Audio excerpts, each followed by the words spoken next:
ایک دن لاہور کی صبح بہت خوبصورت تھی، لیکن پھر اچانک آسمان پر سموگ بادشاہ کی بادلوں جیسی دھند چھا گئی۔ سموگ بادشاہ ہنستے ہوئے بولا، اب میں تم سب کو دھند میں ڈبو دوں گا، اور تم سب کا کیا حال ہوگا؟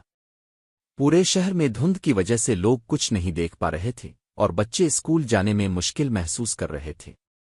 لیکن پھر علی، زینب، نبیل اور ببلو جیسے چالاک بچوں کی ٹیم میدان میں آئی۔ علی نے کہا، ہمیں سموگ بادشاہ کو ہرا دینا ہے، اور پھر شروع ہوئی ان بچوں کی مزیدار مہم۔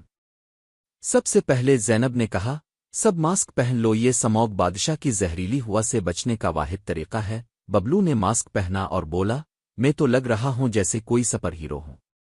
سب ہنس پڑے اور پھر صفائی کا عمل شروع ہوا۔ نبیل نے کہا، گلیوں میں جھاڑو لگا کر ہم سموگ کی طاقت کو کم کر سکتے ہیں، اور ببلو بولا، یار یہ جھاڑو تو مجھ سے بھی بڑی ہے۔ سب ہنس پڑے اور جھاڑو لگانے